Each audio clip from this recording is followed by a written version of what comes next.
À l'arrivée en néonatologie, le nouveau-né est scopé, l'installation est conditionnée par la présence ou non d'une détresse respiratoire.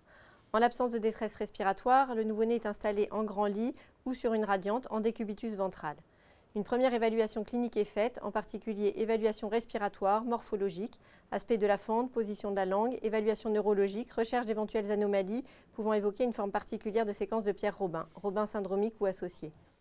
Des essais d'alimentation orale sont faits, si possible avec une infirmière ou une puéricultrice ou auxiliaire de puériculture expérimentée, mais nécessitent quelques ajustements. En particulier pour l'installation, on peut faire des SOF, stimulation orofaciale.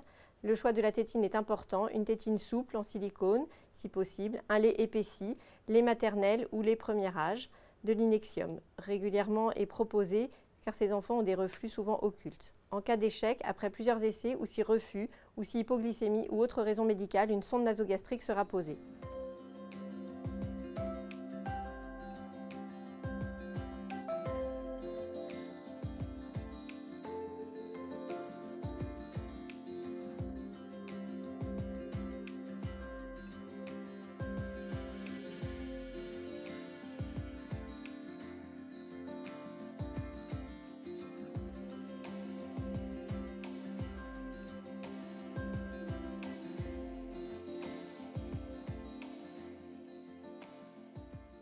En cas de détresse respiratoire, le nouveau-né est installé en radiante, en décubitus ventral. Plusieurs possibilités thérapeutiques sont alors possibles pour lever l'obstruction. Installation d'une sonde nasopharyngée ou pose d'une CPAP avec une PEP réglée à +6, une FiO2 en fonction des besoins pour obtenir une saturation supérieure à 95% à l'éveil ou 92% dans le sommeil. Si une intubation est nécessaire, elle se fera en présence de l'ORL. Une première évaluation clinique sera également faite, en particulier l'évaluation respiratoire, morphologique, aspect de la fente, position de la langue, évaluation neurologique, recherche d'éventuelles anomalies pouvant évoquer une forme particulière de séquence de Pierre-Robin, Robin syndromique ou associé.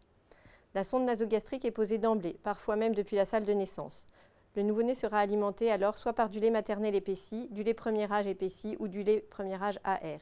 Le rythme des alimentations reste habituel, plutôt par 6 si nouveau-né à terme, sans risque d'hypoglycémie, ou par 8 si prématuré ou à risque d'hypoglycémie. D'emblée réalisé et d'autres de façon un peu décalée dans le temps. Cela est en accord avec les protocoles de service ou le PNDS récent.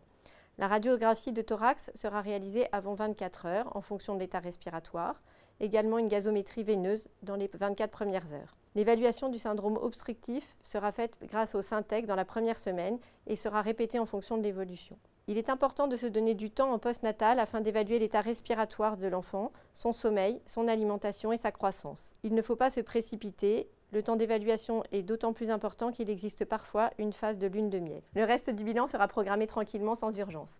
Enfin, un mail sera envoyé aux différents intervenants dans la prise en charge de ces enfants porteurs d'une séquence de Pierre-Robin en les prévenant de la naissance. Cela permettra d'optimiser la prise en charge globale spécifique. Enfin, une mailing list adressée aux chirurgiens, ORL, généticiens, pneumopédiatres sera envoyée. En cas de naissance inopinée ou découverte postnatale dans une maternité de niveau 1 ou 2, il faudra prendre contact avec le centre de référence dont vous dépendez afin d'organiser la prise en charge optimale, les bilans et selon les formes, un transfert.